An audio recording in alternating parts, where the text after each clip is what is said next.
नमस्ते जी। 169वीं श्रव्य कणिका सत्यार्थ प्रकाश स्वाध्याय एवं प्रवचन माला आप सभी धर्म प्रेमी महानुभावों का हार्दिक स्वागत है। हम छठे समुल्लास में राज धर्म विषय को व्याख्यान कर रहे हैं, जिसमें क्रम प्राप्त प्रकरण है सेना उत्तम शस्त्र अस्त्रों से सदा सन्नद्ध रहनी चाहिए। इस विषय में ऋग्वेद का एक मंत्र उद्धृत किया जा रहा है। 1:39-2 स्थिरावह संत्वायुधा पराणुदे वीळु उत प्रतिष्कभे युष्माकमस्तु तवीषि पनीयसी मामर्त्यस्य मायिनः। इसका अर्थ लिखते हैं, ईश्वर उपदेश करता है कि हे राजपुरुषों, वह तुम्हारे आयुधा आग्नेय आदि अस्त्र और शतघ्नि तोप भुषुंडी बंदूक धनुष्य बाण करवाल यानी तलवार आदि शस्त्र शत्रुओं के पराणुदे पराजय करने उत प्रतिष्कभे और रोकने के लिए वीळु प्रशंसित और स्थिरा दृढ़ संतु होवे। युष्माकम और तुम्हारी तवीशी सेना पनीयसी प्रशंसनीय अस्तु होवे कि जिससे तुम सदा विजयी होवो। परंतु मामर्त्यस्य मायिनः, जो निंदित अन्याय रूप काम करता है उसके लिए पूर्व चीजें मत हो। अर्थात जब तक मनुष्य धार्मिक रहते हैं तभी तक राज्य बढ़ता है, और जब दुष्टाचारी होते हैं तब नष्ट भ्रष्ट हो जाता है।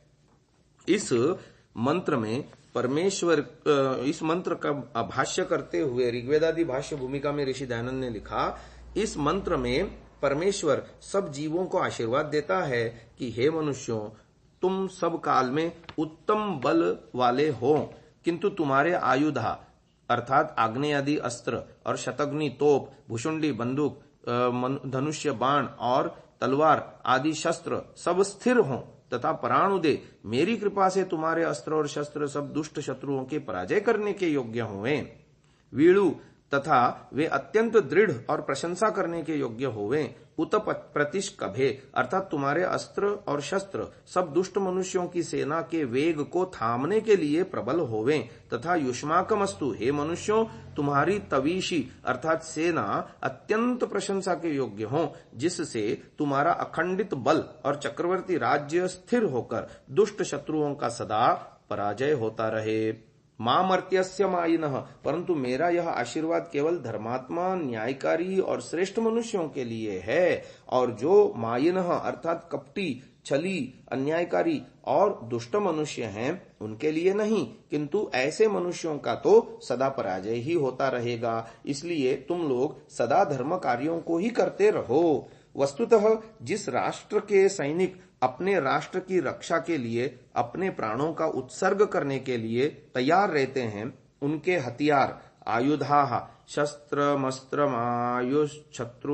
शत्रुघ्नमायुधम मेदिनी अर्थात सदा दृढ़ और सेना सदा प्रशंसनीय वीर कृत्यों से गौरवान्वित रहती है। ऐसी सेना तवीशी सेना बल तथा निघंटु, यह निघंटु में आया। परमेश्वर के आशीर्वाद से पराणुदे परा बराबर परेणुद प्रेरणे शत्रु सेना का पराभव कर प्रतिष्कभे स्कभी प्रतिबंधे सौत्रो धातु प्रशंसा के योग्य होती है। परंतु परमात्मा का आशीर्वाद धर्मात्मा लोगों को ही मिलता है। यदि दुष्ट कर्मी या अन्यायकारी की विजय हो जाए तो समझना चाहिए कि या तो सेना के हथियार शत्रु के हथियारों की तुलना में घटिया थे या सेना में अनैतिकता बढ़ गई थी। इस विषय में चरक संहिता विमान स्थान अध्याय 3 में लिखा है, यदा देश नगर निगम जन पद प्रधाना धर्ममुत्क्राम्य धर्मेण प्रजां वर्तयन्ति तदाश्रितोपाश्रिताः पौरजनपदा व्यवहारोपजीविनश्च तमधर्मभिवर्धयन्ति ततः सोऽधर्मः प्रसभं धर्ममन्तर्धत्ते ततस्तेऽन्तर्हित धर्माणो देवताभिरपि त्यज्यन्ते तेषां तथान्तर्हित धर्माणामधर्म प्रधानानामपक्रांत देवतानामृतवो व्यापद्यन्ते तेनापो यथा कालं देवो वर्षति न वा वर्षति विकृतं वा वर्षति वाता न सम्यगभिवान्ति क्षितिर्व्यापद्यते सलिलान्युपशुष्यन्ति ओषधयः स्वभावं परिहायापवद्यन्ते विकृतिं तत उद्ध्वसन्ते जनपदाः स्पर्शाभ्यवहार्य दोषात् तथा शस्त्र प्रभवस्याप्य धर्म एव हेतुर्भवति। अर्थात जब देश, नगर, निगम और जनपद के अध्यक्ष धर्म को छोड़कर अधर्म से प्रजा का पालन करते हैं, तब उनके आश्रित उपाश्रित पुरवासी, जनपदवासी, व्यवहारोपजीवी लोग भी अधर्म में प्रवृत्त हो जाते हैं। तब वह अधर्म बलपूर्वक धर्म को लुप्त कर देता है।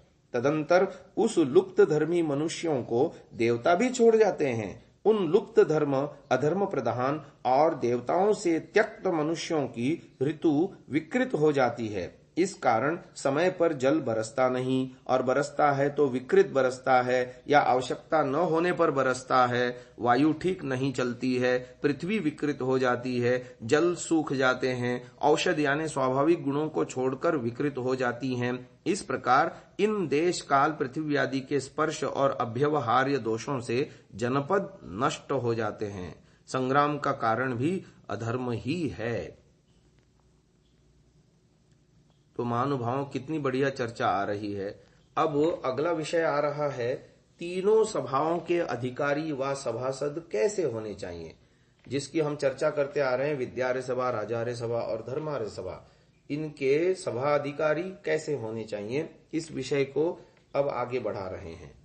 महाविद्वानों को विद्या सभा अधिकारी, धार्मिक विद्वानों को धर्म सभा अधिकारी, प्रशंसनीय धार्मिक पुरुषों को राजसभा के सभासद, और जो उन सब में सर्वोत्तम गुणकर्म स्वभाव युक्त महान पुरुष हों, उसको राज्यसभा के प्रतिरूप मान के सब प्रकार से उन्नति करें। तीनों सभाओं की सम्मति से राजनीति के उत्तम नियम और नियमों के अधीन सब लोग वर्तें।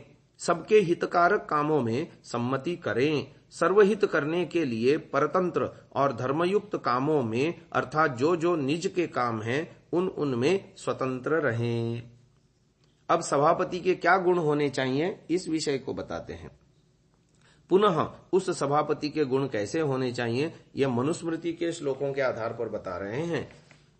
इंद्रानिल मार्काणामग्नेश्च वरुणस्य च चंद्रवित्तेयोश्चैव मात्रा निर्हृत्य शाश्वती तपत्यादित्यवच्चैष चक्षुंषि च मनांसि च न चैनं भुवि शक्नोति कश्चिदप्यभिवीक्षितुम् सोऽग्निर्भवति वायुश्च सोऽर्कः सोमः स धर्मराट् स कुबेरः स वरुणः स महेन्द्रः प्रभावतः।